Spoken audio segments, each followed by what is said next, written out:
Yo, welcome to KORPSE Talks, episode 3, season 2. Why'd you say it like that? We are here with, Silent Jee. what was it, aka? AKA G. aka, We need one more. we got F2 Droopy from Farouk. Yeah. We got Just Berm from Berm. AKA Solange.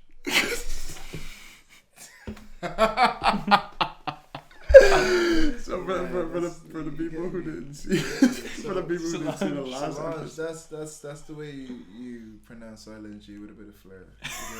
Solange. With a bit of Jay-Z elevator fight. Exactly.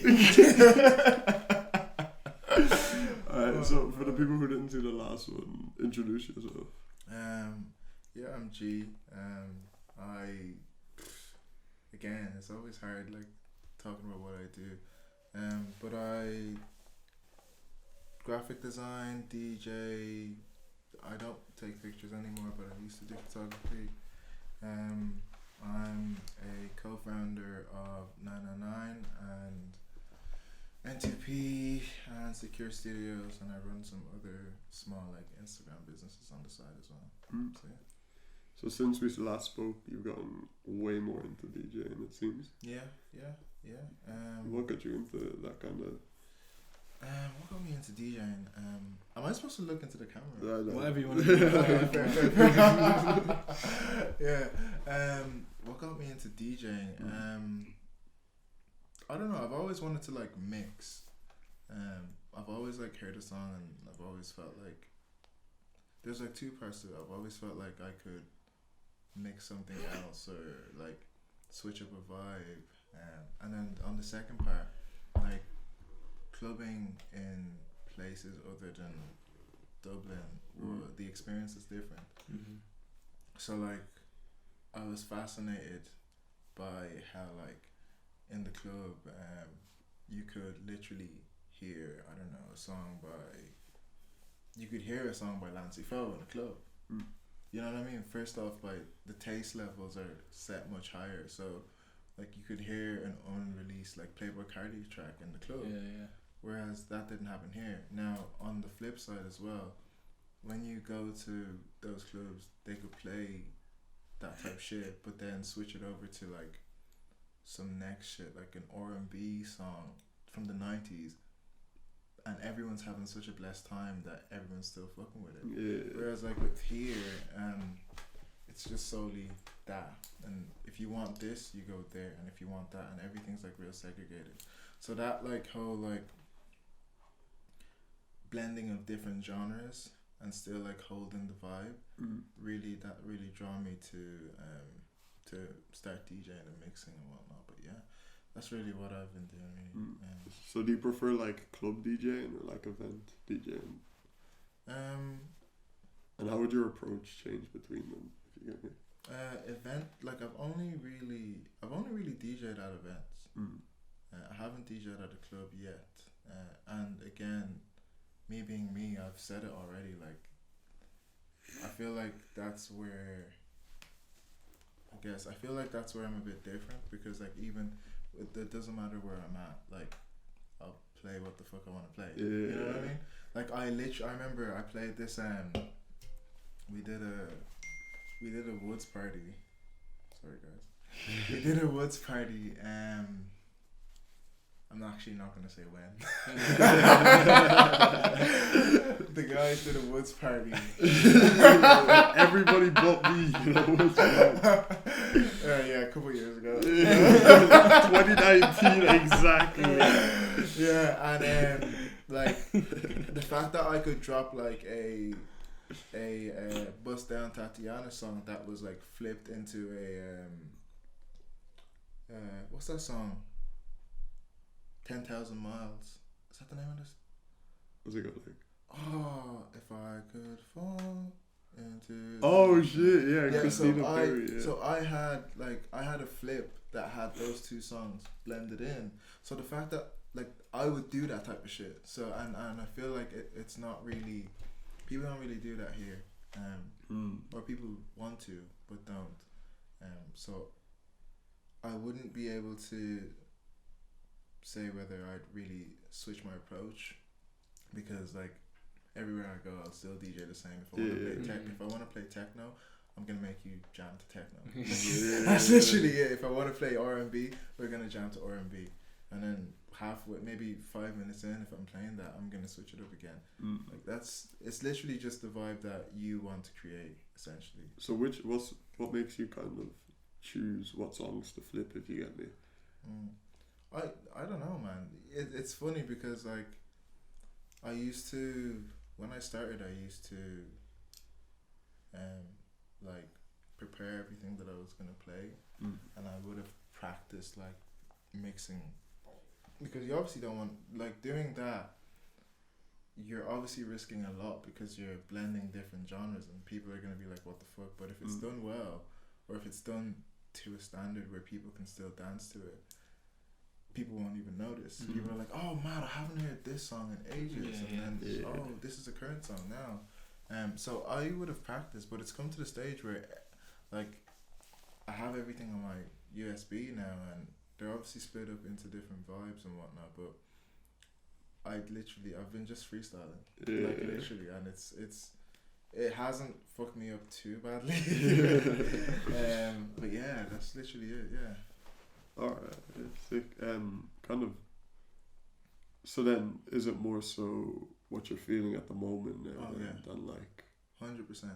worrying about build-ups and like overall structure? Yeah, like I would think of like the structure. Like if I hopped on the DJ decks, like I would like think of like, how am I gonna like start off my set? I think about that type of stuff, and then once that introduction's done, I just, whatever is next. If I see something that's in and around the same BPM, then I'm like, fuck it.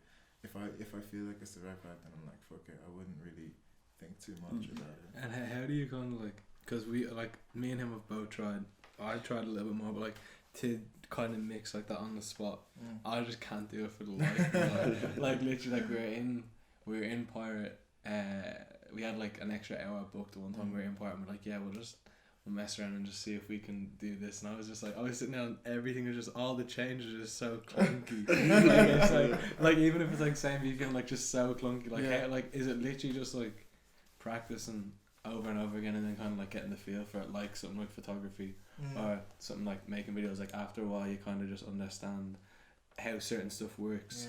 Like, is it kind of like that, just kind of getting used to it? I think so. Like, I'm not gonna speak like I know what I'm doing when I'm DJing, because I'm still very new. Like, I've been DJing now for a year and a bit, but like I haven't touched like decks since I was on Rhythm. Oh yeah. Like I haven't touched decks since then because of COVID and stuff, and because Pirate is closed. But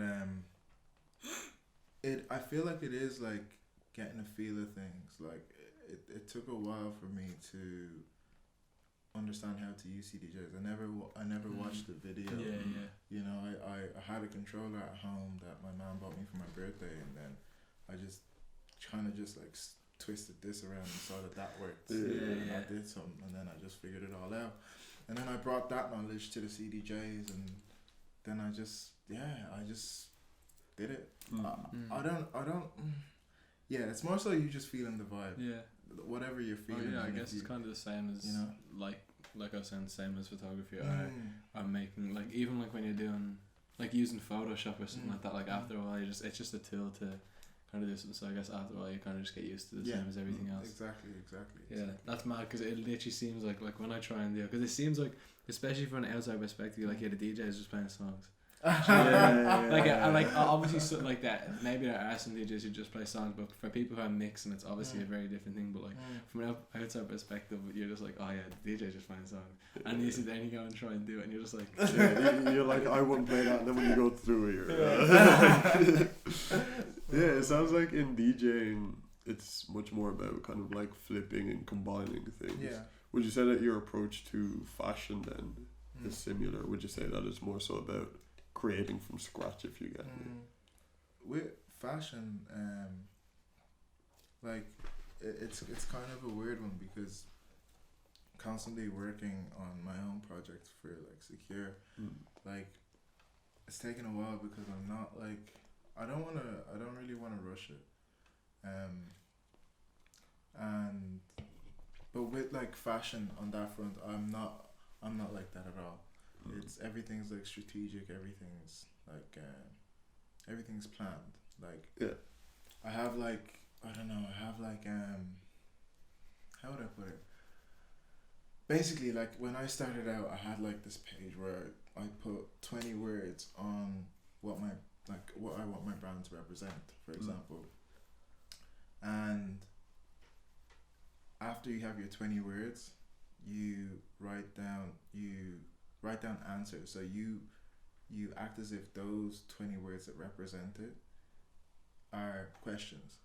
So after you have them, you write down all your answers. The reason being is because when you want to design something, you never forget why you're doing it. Yeah. So like you always have inspiration. You know, you always stem off something, you know. If like for me, for example, it's like Secure Studio, and that's why I had to like I didn't touch the brand for like a good like 2 years, because I just wanted to make clothes, but I didn't know why. You know, like the clothes wasn't bad, but I didn't know why I was making clothes, but I wanted to make clothes. Whereas like now, like I know, like if I was stuck on something, I'd go back to the drawing board and be like, oh shit, I'm inspired by this. What inspiration can I draw from that to create this? You know, what archives can I go through to look at this? Like I remember I was like, cause I'm really into like, when I was younger, I was into like the whole like punk-esque kind of thing. And then, I don't know, I went down like a black hole of looking at like Nigerian like psychedelic rock and their like fashion sense. Bro, it's insane. So like even like little things like that, like if I was stuck, I'd look back on that and then I'd just be like, oh man, like what can I use as inspiration to, I guess, further what I want to create. So would you say that kind of like, in a kind of insightful way, your former things that you look back and see that you were really into, and then applying that to who you are now, is a large inspiration for you? Like I was never, some of my friends used to ask me, I'm not the guy that, you'll never see me create something and it being inspired by like a cartoon I used to watch or something like that. I was never that guy that drew inspiration from movies, because firstly I didn't watch a lot of movies, I didn't play a lot of video games. Like I was just when I was growing up, I was just literally football. So I always found it like really weird when people ask me like, oh man, like where did you get your inspiration from? And where I get my inspiration from is literally just like my life. So like my first collection was called I Need the Cure, and it was literally stuff that I guess I struggled with, and then people around me. So it was based around what people used as their cures. So whether it be through Pause. Yo, bro, this is not the podcast for this. Whether it be through sex, drugs, war, I don't know. It could be absolutely anything, you know. And that was where I drew inspiration, and kind of like tying it all together and making it easy for making a garment that's easy for the consumer to wear, you know. So I guess making meaningful garments that like, and on top of that, like I wanted something that was gender fluid. So like one of my biggest sayings is that like, oh, I want to have all the man them wearing crop tops. Do you get me? Like, and I said this when I first released the collection for Secure Studios like 4 or 5 years ago. Like crop tops was always a thing, but I think we're seeing it more now. People wearing crop tops and like maybe like a cropped hoodie with like a white tee underneath and blah blah blah. But when I did that, nobody was doing that, and it was it's nice to see that people. Not saying, oh, I didn't do anything, but like, it's nice to see that that type of shit has come to the forefront, and more people are accepting of that type of shit. But yeah, man, like it's literally my inspo just comes from my own life. It doesn't my own life and what I've seen and the people around me as well, what they've been through as well. How do you like choose to apply like certain things? Because obviously, actually, I wanted to ask this before, I just have to remember. So you said you were like all football when you were younger. So when did you kind of start because I'm similar. Like we spoke about it on the last podcast thing, but I'm similar as well. Like I didn't start photography till I was 18. So like when did you start getting into like fashion and photography and stuff like that? Because you're into photography first as well, wasn't it? Yeah. And why do you think you were drawn to that? I mean, I've always been into style. Firstly, because my parents were quite stylish people. So I was already like fresh out the womb. But like with fashion, like and art in general, not to bait out my mom, but like for example with art, I was really heavy into arts and like type shit where like when I was growing up, like I'd have the art teacher would tell me, oh, like you should apply for an art scholarship and blah blah blah. Yeah. Even my friend was like, Miss, do you know Jee's mom? Like she's not having that. You know what I mean? Like so it was something that I wouldn't even like think about anything to do with the arts because I was already like I can't do that. You know what I mean? But I was because I was so fascinated with football, the arts, me not being able to do anything in the arts was not like a massive problem. It wasn't like a massive problem, you know. And I only thought about it like when football didn't work. Do you get me? So like with fashion and stuff, it was always there, but I didn't really care for it as much. But I was always like that jiggy guy. Like whatever like my favorite rapper in the US was wearing, I was wearing, and you know, all that type of shit. So what do you feel like kind of football and arts share in common? Like obviously not in like a physical sense, but in kind of an approach sense, because even with like running, like what do you guys feel like? Because I was never that into sports as a kid. Really? Yeah, everybody tells me I should play basketball, but what they got? That's kind of racist. Kind of as a passion, do you see kind of your approaches today in any way similar to how you approach sports? Not in just like a competitive way, but like as a... I mean, I played centre mid, and I feel like everything, like self-expression was always something that is a tie between football and like fashion that I can kind of put together. So when I say self-expression, I mean like literally, like I wouldn't like on the pitch I would like put my all into a match, and that's why like after when I stopped playing football I didn't want to do Sunday league. I don't want to be rocking up to on a Sunday to play football and the lads were out the night before drinking and shit. I'd get pissed off. You know, so I don't want to put myself in that situation. You know. I'm the same. My mum and my friends were asking me like if I'd ever go back to running, or if I'd ever go back and play football again. Like I stopped playing football when I was like 15 to focus on running, but they're like, would you go back and play football? I do running, and I was like, yeah, but if I was going to go back and do it, I'd have to stop pretty much everything else I'm doing, because I was training like 7 days a week, so like I wouldn't have time to do photography or the brand or anything like that. And if I went back, I'd want to be at the playing the exact same level or running at the exact same level I originally was, because why would I go back and just be trying to maybe get third place when I know what I'm capable of? Like it doesn't make sense. Exactly. And the thing about it as well is that I never played football to be a footballer. That was the funniest thing, and it was when I actually realized that, oh shit, I could actually become a footballer. I was like in a position where I had to do my leaving cert. And that was what fucked me over. But other than that, I don't really think there's much I can like draw between them. Like self-expression, to be honest, something that I'm really learning, like, and I feel like maybe, I don't know, maybe a lot of artists don't really look at it, but like discipline. Yeah, I was gonna say like determination and work rate. Yeah, I feel like. yeah, like, cause like, I feel like if you're into anything art wise, people don't really talk about having discipline because people automatically think, oh, art's airy fairy, Yeah.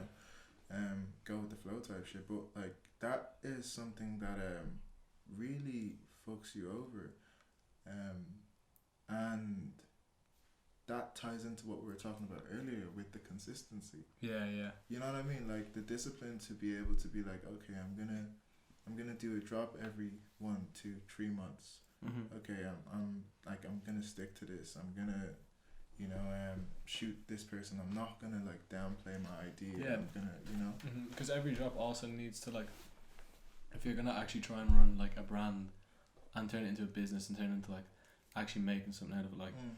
You can tell yourself you're gonna drop like once a month or whatever, but if you drop, say the first month you drop, right, so you've got however many months up until then, because you haven't released anything, so say you have 4 months up until then to make all the promo for that first drop, and the first drop you have 3 Instagram posts, and those 3 Instagram posts are sick. You've only got a month then to the next one to work on it. Literally. So you have to like buckle down and make sure that is on the exact same level as the first one, and keep going. Exactly. Because if not, then if every single time, so right, say you do first drop is really good quality, second drop is slightly less, and then it keeps going down and down, and people are gonna be like, what's the point? Yeah. So I think like training for a sport like that, especially if you're at a high level, and it kind of teaches you how to like focus on something and stay determined. Because even, I don't know, I feel like even if you're like really good at studying in school or something like that, it's sort of the same thing. But I feel like with like football or running, since you can see the results, kind of it also teaches you that like the stuff is achievable, like once you put your mind to it. Exactly. I can't think of anything else, but literally just self-expression and just discipline, man. So as somebody who is disciplined though, like why do you feel that you have to switch between secure and nothing to prove, so to say, or like that you can't focus on just one? Is because, is it like you feel limited by them in a sense? Yeah, I do feel limited by them to a degree.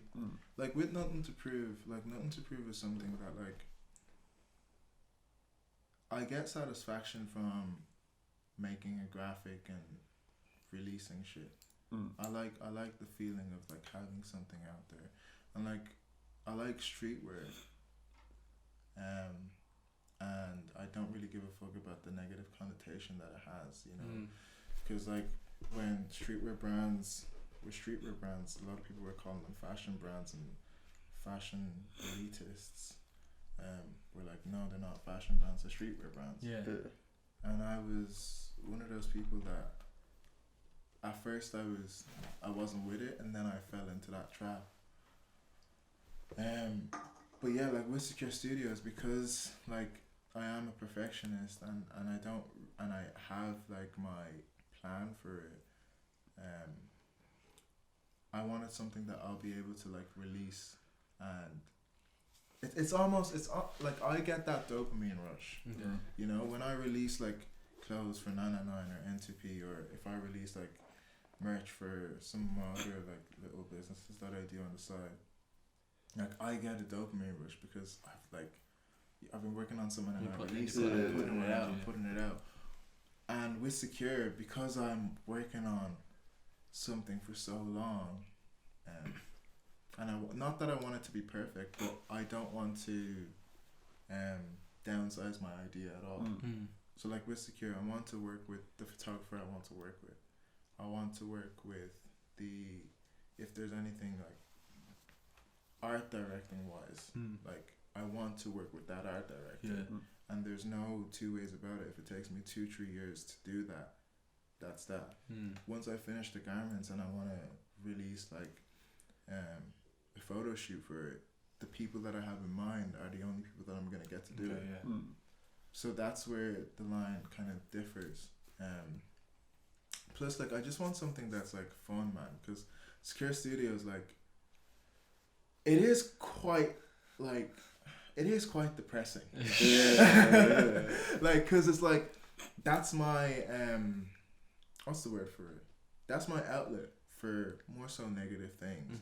You know, like, I've only released one collection, but it was called I Need the Cure, and it was based on like so much shit, and I tried to make it so the consumer could like a random consumer could like just look at it and be like, oh, I just fuck with it. Yeah. You know what I mean? But then the person that's interested in the brand reads about it and it's like, oh, mad.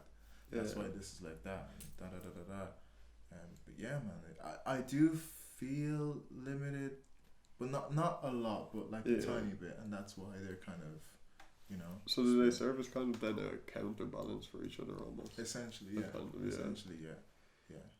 And do you feel that there will be space for a third at any point? Like, of course, it's see, that's the thing. Like, but I feel like 909 is that. Yeah.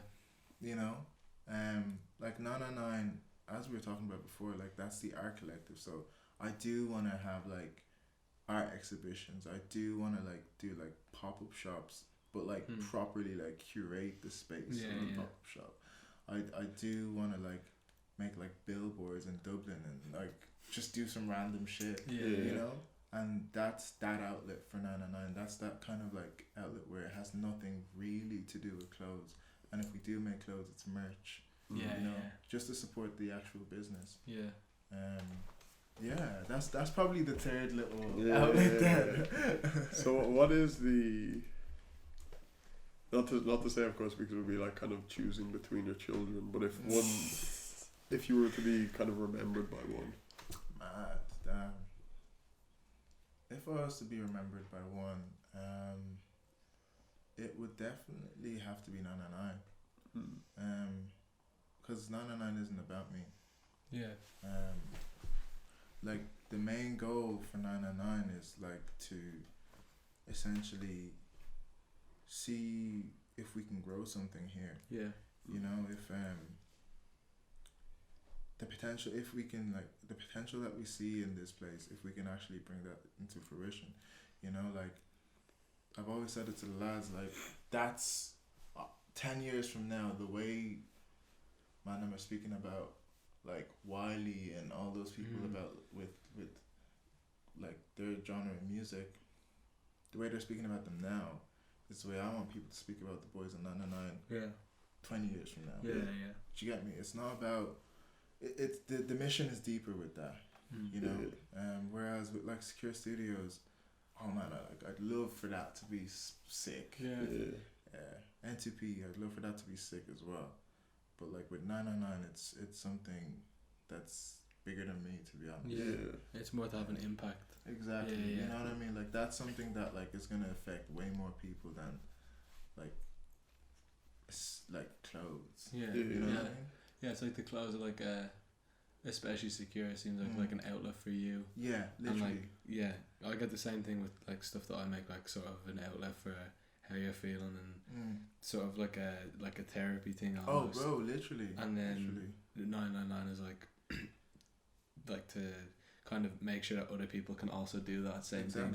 Exactly. Yeah. Like I hope that like people get inspired by like 999 and the boys in 999 and what they're doing.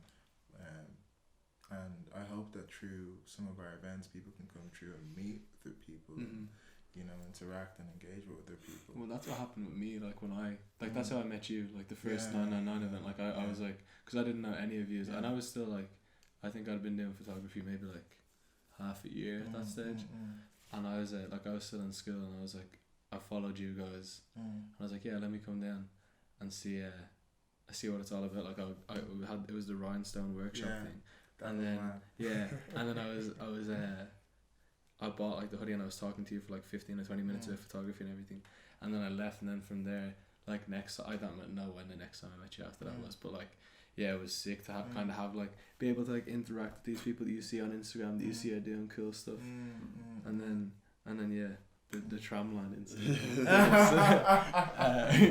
But no, that's what it was though. It was like, because since you guys were so cool at that, when because I was looking at you guys from like a perspective like, oh, I'd love to be able to work with them and be able to shoot with them, because you seemed like especially at that time, to me, you seemed like the top in Dublin. Like I was like, because I was so like, because I just started, so I was like, oh yeah, these guys are like the like peak of whatever, and then I got to speak to you, and I got to speak to like Lukeman and stuff like that, and I was like, oh, like obviously they're also just people and all the rest. And then that's why then when I saw, because I never got the chance to like say it to you, so then that's why when I saw you as a trauma man, that was probably the second time we met then. But wouldn't it, on that we might have met briefly at other things, but it was definitely like it would have been events, like it wouldn't have been shoots or anything like that. It would have been events and stuff like that. Okay, man. So what do you see progression for 999 as?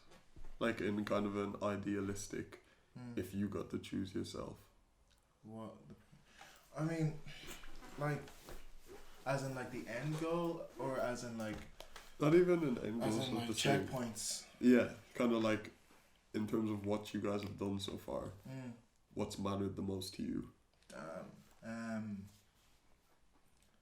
What's mattered the most to me is that we have.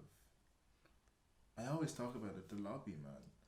Like, that event was very special to me because, like, sometimes I feel like I'm talking out of my ass when I'm like, yo, like, if we can, for example, music-wise, if we can play techno, play hip-hop, play R&B, all these genres on one night, have people from all different subcultures in Dublin in the same room on one night, that's something special. You know what I mean? Like, and that's the beginning to something very special, because you go to like other cities, like Dublin isn't a big city, like, but like it is a big city. You know what I mean? But you go to other cities and like they have culture, you know, like they have a common, not even like a common thing, but a common energy. Everyone's like on the same buzz, whether you're, I don't know, a meth head or a fucking everyone's on the same fucking buzz, you know. But like in Dublin it seems so like segregated, and when people start to talk to each other, then it's like, oh man, you're into this, I'm actually into that too. Okay, why didn't we link up? Why didn't we bump into each other? Why didn't we make music together? I feel like lockdowns helped that a lot, actually. A lot of people have like linked up with each other. A lot of people have got to know people. A lot of people have also realized that they want to make stuff as well and want to do stuff. Exactly. And like realize that because they're not able to like go out and meet someone at a club, or go out and meet someone through one of their friends or something like that, that they have to reach out themselves, and they have to kind of buckle down and do it themselves. So I feel like in that way, like it's kind of helped like more people sort of link up and go. Like we started KORPSE like after the first lockdown, I think. Like so, and not even necessarily because of that, but it just so happened that it coincided around the same time. So maybe it wouldn't be a thing yet if lockdown didn't happen. Like I don't know. Do you know what I mean? So stuff like that I think kind of help bring it together. So like, is that like one of the goals at 999? Obviously, like is to progress like the Irish scene and to kind of like give people an opportunity and stuff like that. Because I know one of the goals is to start like a space where people can go. So is one of the goals also to kind of like try and bring people together in that way? Oh, 100%. Like, if there's a way that we could like have a space where maybe there's nowhere in Dublin, like maybe even like located in the city centre, that like you can just rent out for a pop-up shop that's actually decent. And like not stupidly expensive. So if someone could like find a spot to like rent out, have, I guess, like as a brand, have their brand stock there and sell their brand, and then be able to rent out their shop to do pop-up shops, hold exhibitions, and all these other little things, even like little, like, I don't know, but like little get-togethers and stuff for people to like get to know other people. That would be fucking sick, and that would be something that like 999 would be ideal for, I think. But yeah, that is a big goal for me personally. And I feel like a lot of the lads share the same value in that as well. Yeah, it's a weird thing though. Like it's so, like you're saying, because I know there's been people who I've spoken to and stuff like that who had ideas to like hold exhibitions and stuff like that, and it seems so. I haven't even looked into it yet, or looked into doing a pop up shop because we started the brand during lockdown, so we don't even know. But from speaking to other people, like I know, like you either just have to have like some connection, or just you paying extortionate prices for places, especially for something like an exhibition, because you need like a really specific place, like a really specific space and stuff like that to be able to do that. Whereas like with a pop up shop, like you can just rent out whatever. Like one of our friends used to do it from like just like a random place in town. Like you can kind of do that, but for something like an exhibition or something more curated, there's not really anywhere to do that. Like I can't wait until everything opens back up again, because I really want to. Again, it's that dopamine rush. I don't give a shit about clothes when it comes to 999. I really don't. Some lads might in the group, some lads might not. The thing that gets to me the most, like the thing that like makes me want to go harder, is when I meet people that fuck with the brand and the brand ethics and whatnot, and kind of seeing, not even seeing, kind of just inspiring. You know what I mean? Like seeing the inspiration there. You know, like I couldn't give a shit about like being ahead of the curve, or anything like that. It's literally just about inspiring. As I said before, it's like I want to be one of the, like, we have a blank canvas, why not use it, you know? I want to be one of those people in the future that's like written in the book as well. You know? Yeah, and I guess in terms of like being ahead of the curve and stuff like that, like I feel like anyone who is like super interested in 999, like actually follows it, would also know who's in it and kind of understand that in your own lanes. Like so say you with like nothing to prove and secure and all your other stuff you do, and say like Luke man with like his with gliders and stuff like that, and as a model as well in Dublin, and like Julius with Mason the Millionaire and No Entry, like all of them, like you are pushing the boundaries in that. So that 999 is just like what's the word? I can't think of the word, but like just like a mixture of all these together. So you, like that was and that was the whole point. Like when I started it, I was baffled. There was no like, I didn't see a group of people that were like just making shit that weren't from the same group, and it didn't make sense to me. Like, what's the point in that? If you all have the same values, you're not going anywhere. You know what I mean? You need constructive criticism at certain points. You need people with different ideas. You know, you need people from different backgrounds. It doesn't make sense to all be Nigerian and doing this and doing that, and you're all into this and that, but you shouldn't be all Irish and this and that. Like it doesn't make sense. So when I started, that was like the main goal, and I feel like it carries on to how we want the audience to be as well. Like we want the audience to be a mix of people that are interested in so many different things, you know?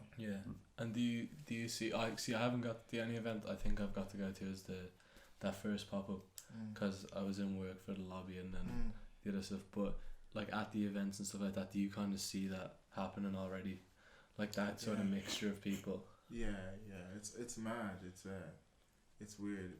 Like shit gets weird when you see people that you just, firstly when you start seeing people that you don't know, like you've never met them before, even on Instagram or anything like that, that's when it gets weird. But like that's why I can't wait to like do another pop-up shop, because like we got a taste of it. Like the first pop-up shop was okay. We didn't know what was gonna happen in that first pop-up shop, because like again we haven't seen this done before. You know, like but we were like, like. Then you just had me standing outside. Like he was the first. He was the first person. Yeah. I was standing outside for like 15 minutes. Oh man, I was expecting a line. I said I didn't know what, because I hadn't been to a Dublin pub shop. So I was like, right, let me make sure I'll come in, because I wanted to get this stuff done. And I was like, right, let me come in, and I was like standing outside for like 15 minutes. And they were, because I'd never met anyone, so they were all like, they'd all be like walking out in between, and I'd just be standing there like. Yeah, man. And like, yeah, man, but. It's gas because people don't actually. I feel like people get big-headed in these small positions. But like when we saw you there, we were like, mad. That one person makes a difference. Yeah.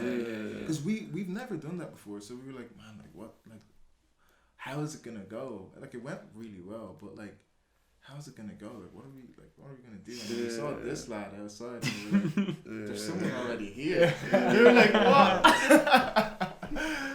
Just that one person makes like it does really make the difference, man. Yeah. That seems to be the thing. Like, of course, I hope we get to do it someday, but kind of between being hands-on and then just seeing someone behind the screen. It's like anybody can like a picture, anybody can buy something online, but it's like who is actually there to. Exactly. It's not about the garment. It's not like it is about the art. It is about all that type of shit. But the main thing is the conversation.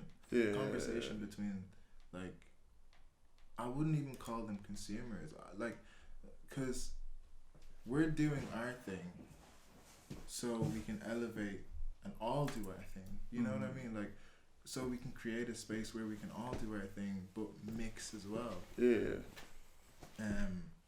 So yeah, it's I don't know, man. It is a tough one to talk about sometimes because, you again feel like you're just banging on a drum and like no one's hearing you. Yeah. You know what I mean? Yeah. But saying that now, like, I mean, we've only been doing it for like. I'm not even gonna count last year. We've only been doing. If we're not counting last year, we've only literally been doing it for 2 years. I guess like when stuff opens back up, you're gonna see, because it's grown a lot. So you're gonna, and not even just 999, but people, like we were saying, like people in Dublin that make stuff, and people in Dublin that are interested in making stuff and interested in that scene. So you're gonna, just by that, you're gonna have more people going to the events. The same way, like say if we started this brand exactly a year ago and had an event and everything, say, well, it wouldn't have been a year ago, but say whatever, when we were able to have events, like you'd have a completely different crowd of people coming to the event, because you have a completely different group and a lot more people that want to be involved and want to like see what's going on. That's why I can't wait, man. It should be like, it's gonna be so interesting to see because even with 999, we got a bunch of people that like a bunch of just really young people that seem to be just on their shit, just following the page and interacting with the page, and I just can't wait to see how it's gonna look, man. Because like even like we dumb it down to, like, we're talking about changes now, so we dumb it down to even like before lockdown to after lockdown. I remember sitting on the steps after lockdown, and me and my mates were literally looking around like, man, like, what happened to everyone? Everyone's dressing differently. Yeah. Everyone has a mullet. Everyone's doing their thing. You get me? And it seems as if more people have been like exposed to something. Yeah. TikTok. You know? A lot of people have been exposed to having to sit with themselves. And having to realise, like, so say for me when I was in school and like I was interested in fashion and stuff for maybe like 4th year, but I never really did anything about it, right? So then by the time 6th year came around, I didn't really care if anyone was like slagging me for doing photography. So I feel like a lot of people were probably sitting at home that were scared of their friends slagging them for whatever it was, wearing baggy, even if it's something as small as, like, it's not painting or anything, it could be something as small as like wearing baggy jeans, and they were like, oh, but if I wear them around my friends are gonna slag me. Like when you don't see your friends for like 2-3 months, it doesn't matter. Like, you know, so I feel like maybe people were just exposed to having to sit with themselves and realize that it doesn't really matter what James down the road says about your clothes or about what you're making or about what you put up on Instagram. Also, like tying it in, there's something that a guy from London that I follow on Instagram. I think it's Jack Harper. He posted. It's more deeper than this, but I'm gonna dumb it down to the whole example I had with the lockdown. And he tweeted, "Restriction creates." He said, "Restriction creates culture." Yeah. And like, that's on a deeper level. Yeah, like, yeah. You know what I mean? But like, you look at like the lockdown and what happened, right? A lot of people, if there was no lockdown, they would still be doing the same thing. Exactly. Yeah. They wouldn't have been able to like look in themselves and like been like, oh, fam, like what am I interested in, you know? So yeah, it should be, going back to that, it should be interesting to see the different like demographic of people that are going to come through to the pop-up shops and whatnot. Yeah, and it'd be interesting to see as well, like, say the people who've kind of come out in the last like 8 months to a year making stuff and whatever. Be interesting to see who out of that sticks around and keeps doing it as well. Because I'm sure there's people that are doing it at the moment and it's just because they're bored and they had a mic in their room and they had a guitar or something like that. So it'd be interesting to see them when stuff opens back up and you do have like, you have clubs open every night of the week and all the rest. Interesting to see who comes out of that and kind of excels in the like real world kind of. I think the rate of that is much higher now. Yeah, definitely. Yeah. Maybe because more people are on social media and are actually interacting, so more people are getting gassed. Yeah. Do you get me? Like, because before, like, you have bare people that are doing this shit, but like, not a lot of people are fucking with it. Whereas now, like, you have the TikToks, you have like, people are always on Instagram now, so people always want to have an opinion on something. So I think it is gonna grow exponentially.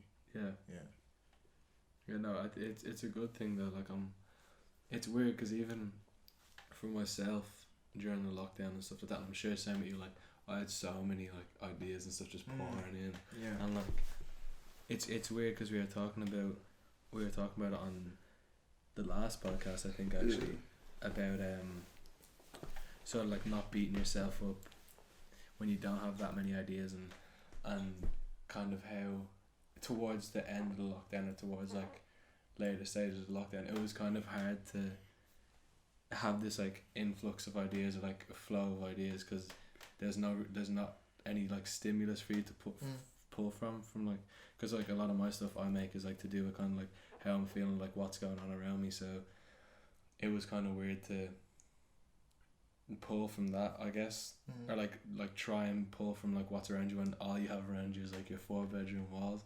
So I guess like how did that affect you then in making stuff for Secure and Nothing to Prove or 999 or whatever? Like, with 999, again, going back to why we started, and the first thing I said to the lads when I made a group, there was loads of people in the group, not loads, but like there's probably like maybe 6 more people that were in 999 beforehand, but people have their own shit going on, but like I said that I wanted us to be like an Irish ASAP Mob, right, where it's about the individual, but it's about uplifting, right? So each individual in 999, in their own respect, is holding their own weight. On their own projects and for 999, like the ASAP Mob. So in the lockdown, going back to the drawing board, we didn't have anything to post because we're about that conversation. We're about like doing events and pop-up shops, exhibitions, and like stuff like that. So going back to the drawing board and like, okay, we're gonna post up Tig's work this week. Okay, we're gonna post up Lukey's work this week. Okay, we're gonna post up G DJing on Korpse. You know what I mean? So going back to the drawing board and like doing exactly what was in the game plan, you know, that kind of like revived people in the group, like our spirit, because we were obviously down because we couldn't do anything. And it kind of like, I guess, revamped the hype that we had on IG. Because we were like, obviously we weren't doing anything, so people were like, well, I'm out, you know. Yeah. So yeah, just going back to the drawing board on that. So literally posting up what the individuals are doing, and then obviously we started doing. I thought of doing a mix for like our Spotify and stuff, because like we have myself and Aaron and Julius who like DJ. Yeah. And Aaron especially, who has a very good ear for music. So we have people like that in the group. Why not start making Spotify playlists, but taking it like, we take it very seriously. Yeah. Like if you play the last playlist from start to finish and you put the fader on Spotify on, I think it's 2, everything goes seamlessly. Right? Down to those little details. That's what it's about. And then like on top of that now, the drop of that actually spurred us on, because we didn't give a fuck about like dropping clothes. We didn't care about merch, you know. We knew that eventually we'll do it, but it wasn't in our plan to do that. But then I thought of the idea of like doing like a little competition to get some to get someone to get someone to design it, you know. Long story. We add an extra hour onto the podcast.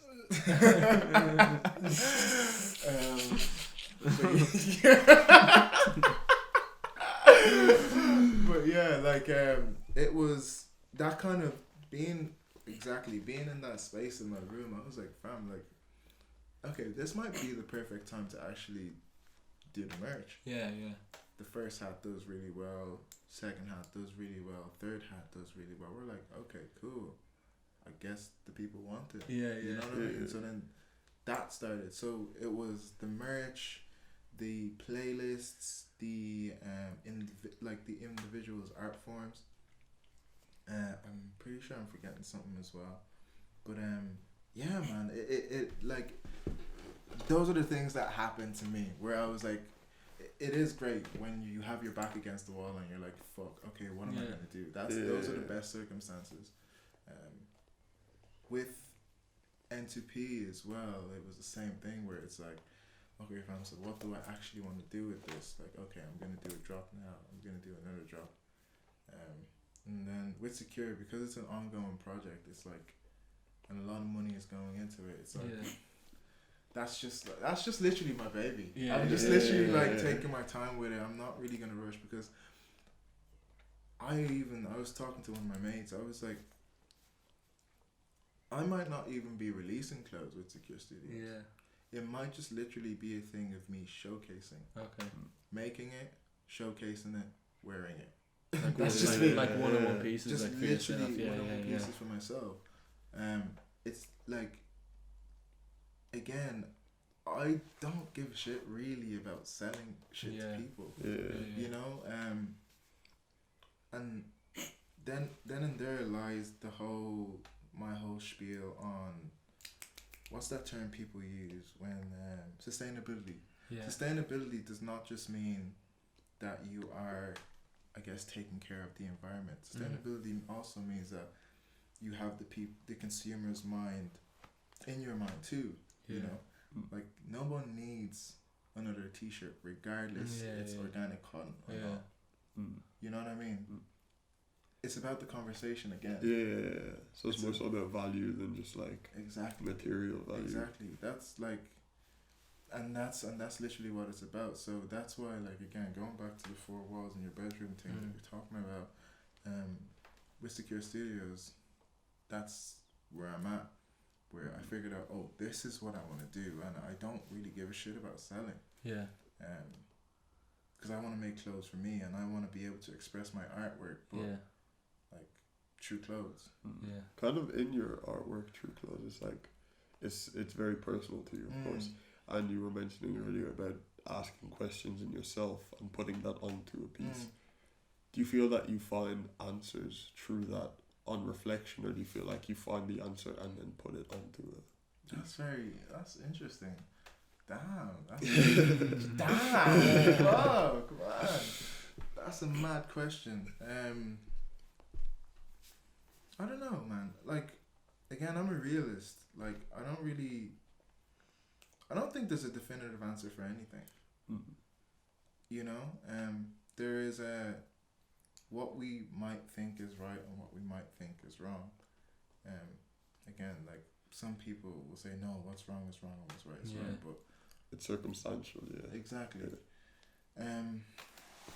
But I would, like, I have never, it's always just been a thing in me that, like, it's like I kind of did a bit of boxing, right? And all my anger, you know, when you're going through puberty and whatnot, all my anger of, like, shit that was going on during the day or shit with my man, I just take it out on boxing. Same thing with football. It wasn't that, like, let's say me and my sister, we get into an argument. I'm like, oh man, like, I'm raging, like, you know. And then I go and I take it out on the fella that I'm sparring with. You know, take it out on the fella that I'm sparring with. I'd never, like, it was more so the built up energy. So with the clothes, it was more so the built up energy. And because I'm a realist, I know that I'm going through something, and I know that it's only just it's the circumstance at the moment. Yeah. You know, I've never been one to, and maybe I have been told that, like, whether I think I should or not, I might have to go to therapy. Yeah. But, like, maybe, yeah, like, I don't know, man. I've never, like, I've never found the solution in, I guess, the problems that I have that I've released through my art. Through my art, you know what I mean? Yeah. Yeah, man. I've never done that, but I don't think I really want to. Yeah. You know, it's more so just that, like, just that release, essentially. That built up anger, that built up, like, feeling of depression, or that built up feeling of anything negative in general. Not to say that I wouldn't make, like, happy clothes too, but, like, I don't know. It's harder to do. Yeah, it is a lot harder to do. But, like, even with Secure Studios, like, inspo is not just drawn from the negative things going on in my life. Inspo is drawn from the clothes my mom would put me in as a Nigerian woman to go to church. Yeah. Inspo is drawn from the colour scheme of the Dublin bus seats back in the days. Inspo is drawn from my life. Experience, You get me? Experiences. So, yeah, it's not always negative. So then where do you place importance in your work when it comes to, when you look back at what you've made so far? Like, in general, what's the most important thing that you've made and why? To you, solely to you. The most important thing I've made? I don't know, man. I wouldn't necessarily like the way we talked about, like, that all of them are your babies. There's no, like, soul off the top of my head. There's nothing that, like, I'm like, that's the most important thing. Yeah. I feel like it's all one. Yeah. For my mental health, I need Secure Studios. Partially for my mental health, I need N2P. And then with 999, like, mental and, like, it's something that I feel like can help everyone else and me, you know. So I wouldn't necessarily pinpoint one thing. Yeah. It's everything, really. Yeah. But me even being in this seat right now, like, having this conversation with you guys and you guys asking me questions is it in itself. Yeah. You know what I mean? So, yeah. So it kind of sounds like your work is fully a documentation of you. Oh yeah, literally. As a person. Literally. Yeah. So do you look back at anything and see, like, a different person almost, or do you see, like, does it all feel like one? If you get It me? all feels like one. It's weird. Yeah, it all feels like one. I don't feel like I've changed. Cause I was that kid that when I was young I was just always on some fuck shit. Like I really was. Like my mom would tell me to do something, I'd say why. If she didn't have a reason to why, I wouldn't do it. Yeah. You know what I mean? Like, oh, like don't wear earrings. Why? Because for girls. Where does it say that? Yeah. Oh, because it's in the Bible. You can't wear earrings. Where does it say in the Bible? Yeah. You don't have a reason. I'm gonna go pierce my ear. Yeah. You know what I mean? So I was that guy. So. Do you feel like that's sort of like curiosity or like want for an answer or like need for like a solid answer also plays into like you making clothes and stuff like that and, 100%. and everything else you do? 100%, yeah. Like that's why like it's a blessing and a curse to be so curious. You know, because and that's where the inconsistency comes in. You know, it literally ties back to it, you know, because being curious too much can make you inconsistent. Being curious makes you a jack of all trades sometimes. And it stalls progress in a lot of ways. Like my work ethic is, I'd like to say good, like I barely sleep because I'm doing so much, but like, yeah man, like it's such a, man, we always go so deep.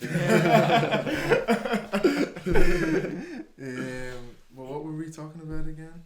Being curious and kind of how that plays into your work and what you do. Yeah, like curiosity really plays into everything. Really, like if I'm speaking on like 999, it was that curiosity to understand. Like I couldn't fathom why there was no sense of. There's a sense of culture, but there's no sense of youth culture. Or like togetherness, kind of. Yeah, there's no sense of youth culture at all. And I was like, wait, why? Like, what's going on? With Secure Studios, it was more so of a thing of curious, like being curious to understand why I'm feeling this way, being curious to understand that, oh, if I release this, man, like I feel amazing afterwards. Curious to know like how far I can go, trying to bring whatever's in here out there. And yeah man, like it literally, it plays a part in everything really. Just kind of going back to your, it's quite a reach back, but being a centre midfielder, it's kind of like, though you're never at the forefront, you always have control over things. Kind of what you do. That's actually mad. Like my life, I live. That is. I wish I was smoking a joint right now. That's mad, yo. Like, I live my life like a centre midfielder. I like to be in control of everything, right? And my main goal is to support the team. Yeah. You may not be in like the spotlight like the striker, but you may not be. But my main goal is to assist. Like first thing I said to the boys, we're far from it, and I don't know if it will. No, I'm not gonna say that. But like, we're far from it. But I want to be able to. The boys are already doing the thing. Everyone's getting jobs on their own, but I want to be able to have like a big company reach out to 999 and be like, I want Julius to direct this. I want Ty to make some art for this. I want, you know what I mean? And that was my goal. You know, like I just want to make assists. Yeah. You get me? And that's from what I've been saying. Now I think about it, everything is like a centre midfielder. So it's kind of like you put together like an Avengers almost. Oh yeah, 100%. Like I knew what I was doing when I started 999. Like, it was everybody that I kind of fucked with, but like, I never before I didn't know any of the 999 boys before I made 999. Yeah. It was literally all through social media, and like I just fucked with everyone's aesthetic online, and then I was like, fuck it, man, like, see what happens. And people seem to fuck with the idea, and then we're here now, you know. I was a winger, so it's just I just did nothing. I'm just out on the side. I played centre back, so I just killed people. It was hefty as well. But that's a sign. He was so fat, man. What? He was so fat. Oh, man. Big, like. Damn. How'd you lose all the weight? He got tall. Don't tell the agency that. Oh, man. He grew. He just grew that way. And he just went like that. Same way. Damn. What's it called? So kind of going forward, do you see that as like that whole like centre midfielder mindset? Do you see that as like, this is what you want to do for the rest of your life? Yeah, I don't know. I like, again, I get like that rush when I release something. I get that rush when I interact with someone. So I don't know any better. Yeah. You know what I mean? Like I've always said, like, it actually, it's fucking weird, man. I always said it. Like, I've always tweeted, I want to be the behind the scenes guy. I've always said that I want to just operate my shit and just be quiet and blah blah blah. Like, if I had it my way, I wouldn't be on social media, you know? If I had it my way, I would orchestrate things without being on social media. Yeah. But, like, yeah, I don't know. It's yeah, I've never thought any other way. I've always wanted to uplift people, but not necessarily, like, uplift people for a reason. Yeah. You know, and if it benefits others as well, I don't want to just like praise people for no fucking reason. Yeah. But yeah, it's always been like that with me. I feel, and I actually had this conversation with one of my friends, and it's something that I'm a very inclusive person. So if I met you today and I'm going to an event, I'd be like, yeah, come true. Yeah, that's what happened when we were shooting the 999 video thing with me, and then you invited me to the party that was happening that night. I'm like, yo, because that's my vibe. I'm inclusive. Like, and it's something that I need to kind of because I'm not nice. I'm cool with the people I'm cool with. Because I believe that, like, you can't share your energy with everyone. It doesn't make sense. Everyone is not worth your energy. But I've had to kind of hone down on, like, not hone down, but limit how inclusive I'm being with people, because it gets to the stage where, you know, you introduce people to certain people, and then stuff just happens, and then you become part of that. You become part.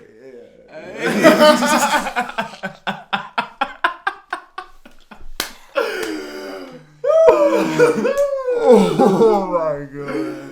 Oh yeah. This is gonna be. You were sparring session so after this. But yeah, like I'm a very inclusive person, so like it is something that I'm trying to learn to limit, because I feel like people seem to take it for granted.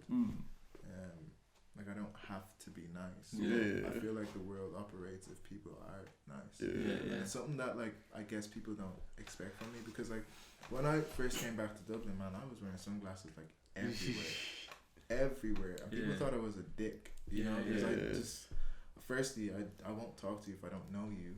If you come up to me and we talk, like, I'm gonna be blessed. Like, I'm all about like, having good energy, but like, I'm not one to just like spark up a conversation. But yeah, man. Yeah, I'm gonna stop being I guess even for me, like, to take it back to like that first event, it was the same thing. Like, I went in there kind of expecting to walk into the event, get the hoodie, pay for the hoodie and leave.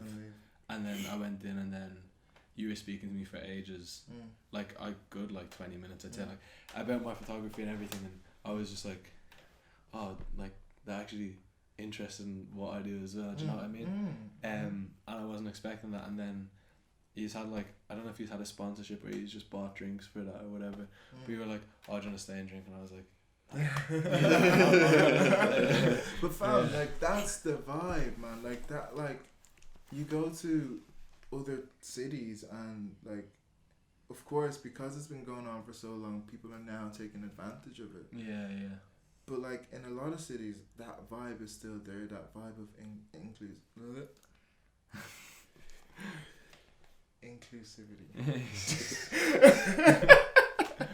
That vibe is still there, where it's like, man, like, oh wow, like this guy fucks with what we're doing. Let me get to know what he's doing. Shit, show me some pictures or show me some. Man, your shit is sick. We can work sometime. You know, and that's how the world goes around, and it's kind of sad to see that people don't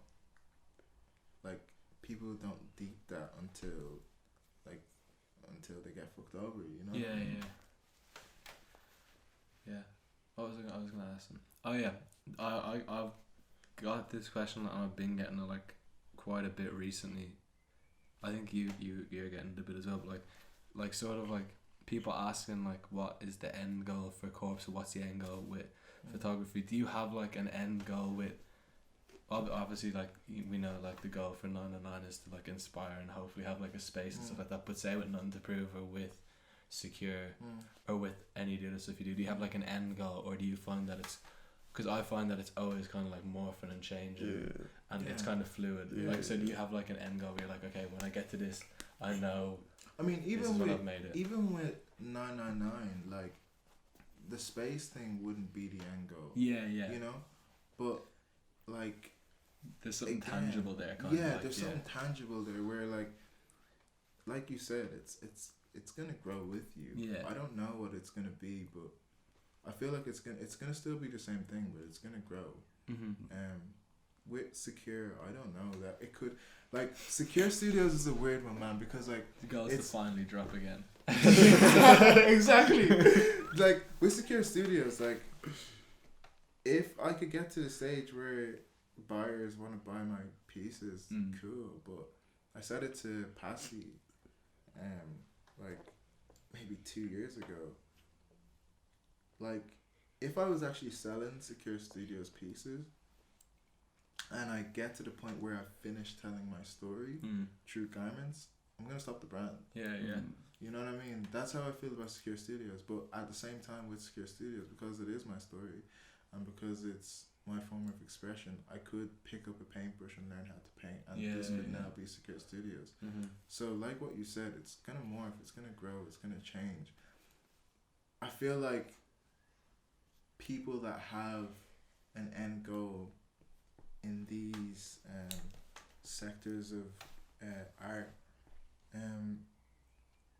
are more business savvy. Yeah, definitely. I don't really think that they're thinking about the bigger picture. Like you're not like if you have, like obviously you should have a game plan. Yeah. Right. But like with Nothing to Prove, right? Either I want to grow it so big. This is where it comes in. Nothing to Prove is a business. I want to grow it to grow so big that someone might buy the brand, or I want to grow it to grow so big that I might be able to like inspire, but not really, like, but like kind of tell the story of, like, tell people that you've got nothing to prove. You know what I mean? That like inspire people to do what they want to do type shit. But like there's only so much you can do through clothes with that. You know what I mean? So that could get switched up, or that could get put in a spliff. Do you get me? Like it like those type of things are not tangible. Like what we were talking about before. There's only so much things that you can put on a t-shirt. Like again, sustainability is not just like, oh, we're gonna make it's biodegradable and blah blah blah and all this type of shit. Like no one like needs another t-shirt realistically. Yeah. You know, it's about the interaction between you and the consumer. Yeah. So end goal wise for 999, I don't know, man. Like, we'll see when we get there. And I don't even think we'll get there. Yeah. You know what I mean? Like, I don't know. Anything else, it's the same. I don't know. Yeah, I think that's the thing. Like, there's like when I've been asked the question, it's the same thing. Like, I don't know. Like, just keep making stuff and keep like to always hopefully have that like hunger to want to keep making stuff. Like, you don't want to get to the point of like, all right, well, like you're saying, like, oh, well, I'm done now. Like, I've made my money or whatever. Like, I feel like if you're in it as like an artist, I don't think there is like necessarily an end goal or a point where you like cut it off. Exactly. As a businessman, maybe, but that's why I said I feel like it would be, and there's nothing wrong with that mindset. Yeah, of course. I feel like it's a more business savvy mind that would say, okay, I have a 10-year plan, and this and that, and blah blah blah. Like, even as creative, you should have plans. You should have checkpoints. You shouldn't have finish lines. You know what I mean? You can't like. I don't know. It's a weird one. I'd never think about like an end goal. You know, because even as you're saying with like, if you finish telling your story you wanted to tell with Secure, I'm sure say if you're like, all right, Secure, like say 10-15 years from now, right, you're like, all right, Secure is finished, not doing it anymore. You're not just like putting your feet up, like you're you're gonna go on and make something else. Like, it's never just that and finished. It's never just that and finished. Yeah, literally.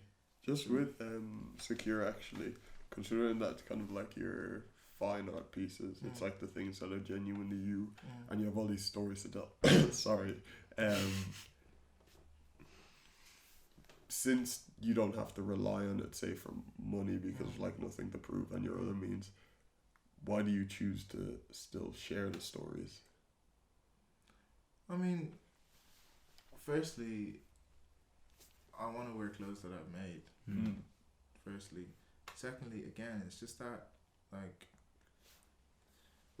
I can't draw and I can't paint, but I can make clothes and I can make graphics. So if I can do that and showcase it as art, why not? You know, like I don't know.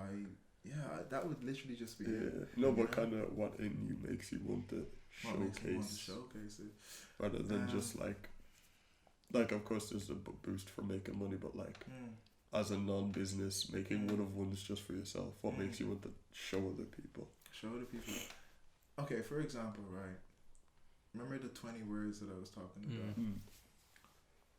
So the 20 words would be, I don't know, I'm just gonna make this up off the top of my head. It's based around the 20 words, right? So the 20 words would be a half Nigerian boy growing up in Dublin,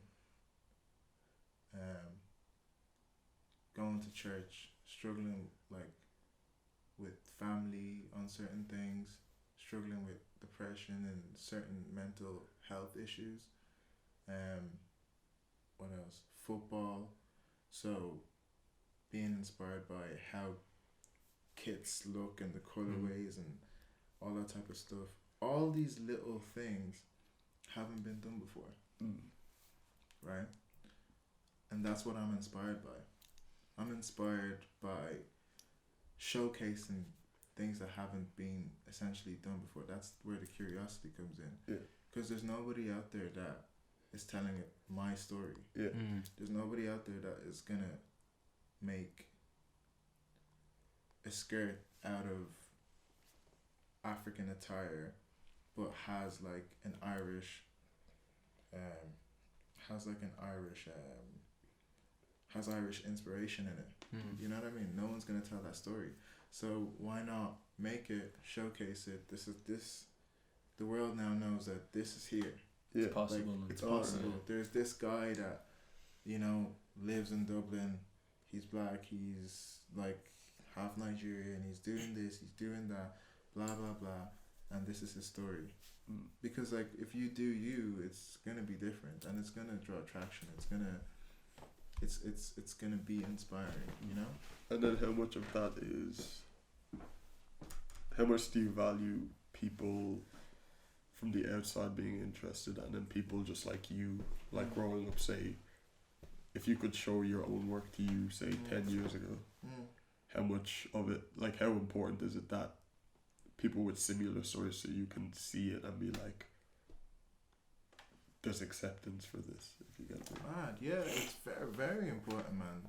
Like, even the simple fact, like, people will like kind of laugh now, but like, simple fact of like seeing rappers like Lil Uzi, Playboy Cardi, who else can I name? Like Young Thug, right? I grew up like being, again, like infatuated with like rock, the aesthetic more so, rock, heavy metal and all that type of shit. I grew up infatuated with tattoos, piercings and all this like moving on from that, just weird ass shit of self-expression. And like seeing like, obviously Cardi's trying to do the whole punk thing. It's not very punk, but it's like, but it's there. Yeah. I didn't have that growing up. I didn't have like, that's why like a Travis Scott, for example, when he first came out, I remember when I first heard Travis Scott, old shit, I was like, man, what the fuck is this? It's hip hop, but it's so dark. Yeah. You know what I mean? I was like, mad, and he was always wearing these like heavy metal band tees and all this type of shit. And there it was again, where they probably didn't even know what they were doing, but there was no one like them before that. There was no black guy that was like inspired by punk but was rapping. Yeah. You know what I mean? There was like Cardi's, for example, Cardi's now wearing a lot of Rick Owens and he's now heavily inspired by punk. There was none of that when I was growing up. And that was me when I was like 10. Yeah. You know what I mean? Like me listening to like Paramore. For example. Me as a black kid listening to Paramore. Like there was nobody that was black that was representing, saying that they were listening to that. You know what I mean? And at the same time I was into hip hop as well. Yeah. And the funny thing growing up as well, like I wasn't like actually really into hip hop. You know, it's actually funny, sidebar. You find out that, I don't know if you've seen this yet, but more white people know more about hip hop. Yeah. It's because we want to prove it. You guys are in the subreddits everything. Yo, it's mad. I think it's like that. I think it's that kind of like looking for like validation kind of thing. It's like it's like that thing where you're like, all right, well, like this is you're coming into like, okay, this is a culture or subculture that isn't made by white people, so let me prove that I'm actually into it. Okay. Do you know what I mean? I think maybe that's what it is. I think it's kind of that thing of like, well, also for me personally, like I just get really obsessed with things anyway. It's like he knows, like I'll just like go into like a 4-week thing of listening to like one artist or only focusing on one thing or whatever. So for me that's what it is, but I feel like for a lot of people it's kind of like seeking that sort of like validation or acceptance into a community you don't necessarily feel like you're a part of. Do you feel like kind of, because I've had it kind of naturally being mixed, but it's like having non-black interests, so to speak, like being into like Paramore, Nirvana and such, kind of when you bring it to people, they almost second guess your actual identity. like I could, if I go into a room of Nigerians, for example, even my relatives, I'm the white one. Yeah, 100%. And it's the opposite way around, and people start to test you. If you get me. Like, what are you asking me then? Kind of, have you ever felt that because you didn't have traditionally black interests, that people tested you more and felt that you kind of had to prove it more to people? Yeah, kind of have to prove it. I've never gave a shit, to be honest. But at the same time, like, I mean, would I consider it giving a shit? Like, I know that if I walked into a room of just like black people when I was younger, I'd be like, man, like, what am I gonna do? I have nowhere to run. She get me, like, because like my mom didn't raise me up to like I wasn't around a lot of black people, you know, and I wasn't around a lot of people in general. I'm not even gonna say, and when I was around a lot of people, it was mainly people from like all walks of life, all races. So I've never felt like I had to prove it though, and I've never kind of felt like I have felt out of place certain times, like Errol says, like too white for the black kids, too black for the white kids, you know, and it has happened to me sometimes where I'm like, to be honest, I've never actually been bullied. Have you been bullied? No, that's something that he just bullies people. That's something that Nigerian dads will beat out of you. Like, yeah, I've never actually been bullied, but I've seen it around me. Yeah. Like, I remember, like, this is actually going off topic again. This is more so on the race thing, where it's like, where I went to school and whatnot, like, you were their black guy. Yeah. Right? Yeah. So, we're not gonna slag you. We're not gonna, like, tease you. But then, something happens to some black guy, reacts to them taunting him. Mm-hmm. Then my friends, this is in like primary school, maybe secondary school, my friends that are white or of a different race will call him a nigger. Yeah. But they'd never do that to you because they're a black guy. Yeah. That feeling was weird. Yeah. Those were the times where I was like, man, like, that's mad. What do you do in that situation? Yeah, what do you do in that situation? You're just like, you're like, what? Like, they'd be the same people would be like, but I'm not racist. Yeah, you know, I've got a black friend, and it's like, man, you like do you ever have kids come up to you, ask you for an N-word pass or something when you're like 12 years old? Oh, yeah. And it's like, I'm not even American. My ancestors weren't even slaves. This is this is the thing. I feel like more people need to speak about that shit, and then like that's why, to a degree, the only reason why I've never fought someone for saying that word, because it doesn't touch me, right? Yeah. If I guess lived in, you don't even really need to live anywhere. But let's say I lived in, I don't know, somewhere in the US and my surname was Black Man. Come on. Like, you know what I mean? And if someone called me a nigger, I'd be like, fam, what? Like, what the fuck? You know? But, like, me knowing, like I know my family history type shit. And, like, we didn't come from any of that, you know. It is a we really went off, but it is weird, you know. People need to like do their research. Like, it was funny because I don't know if I was having this conversation with you guys on the last one, but even like, for example, I didn't understand what people meant by, oh yeah, you like watermelons, don't you? I never got that. Right? Never understood it until I was like in secondary school, maybe like third, fourth year. It's like, oh, it's an American thing.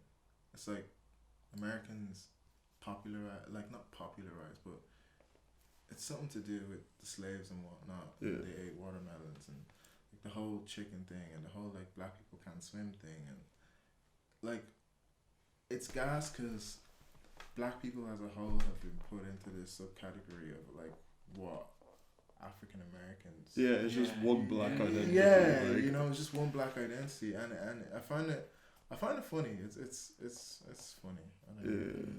I like that Dave song is good for that. It talks about all that. Yeah. The song Black. Yeah. I've never heard it. You need to listen to that. We'll play it on the drive back, man. It's serious. But yeah, I think we're like an hour and a half or an hour and 40. What? Yeah, I think Man. like it's so we can cut it off there. Again, like I feel like we're I cutting don't off mind. early. Like, So, you know what I mean? I don't mind. I just don't think people will watch for much longer now. And again, we can always do another episode. You know what I mean? Like, we just leave something. Next episode, we're all just like. Next episode is gonna be like 5 hours long. We're wearing traditional Yoruba wear. just with a I swear down. With a funny jollof. apologetic. Oh, I swear down. No, we need to do a mukbang. Yo, a proper mukbang podcast would be fucking sick. We With actually- jollof rice. yeah. And me just like 16 glasses of water. Oh, That's next. Yeah, look out for the next podcast of G is a mukbang. Where we all cook our native foods, and I'm just gonna. What? Dino nuggets. Yeah, dino nuggets. I'll cook some chicken nuggets and oven pizzas. I don't even know what we cook, bro. International waters. Yeah, you have like 14 meals. Alright, thanks for watching. No, wait. Do you have anything to sign off or anything to shout out? Man, shout out to you guys. You guys are doing your thing. Thank you. Bless. Shout out to everybody in the scene that's fucking. Man, so many people are just doing their thing in the past year, It's man. true. Especially the musicians, man. Like, shout out Yeah. to all the musicians that are doing their thing. Hopefully, everyone stays consistent. Yeah. That's a common theme today, consistent. What I want to leave on, literally just, I feel like everyone should try and watch more interviews. Yeah, finish this interview. Yeah. What was the next one? This is going to be the promo for this interview. Watch more. Yeah, like, I feel like people need to get insight into other people's brains. Listen to more podcasts, watch more interviews, try just fucking, like, I guess just talk to people, you know what I mean, and like not so much like without any value to gain from it, you know, like I feel like so many people are talking to people to gain something. Yeah. So yeah, that's what I'd leave it on, man. Like, just be happy in it, like fucking happy. The world's fucking sad, man. just one last sentence, just like drink water or something. Yeah, we need one piece of advice. One piece of advice. Yeah. Stay consistent. Alright, this has been episode 3 with Silent Jee. Thanks.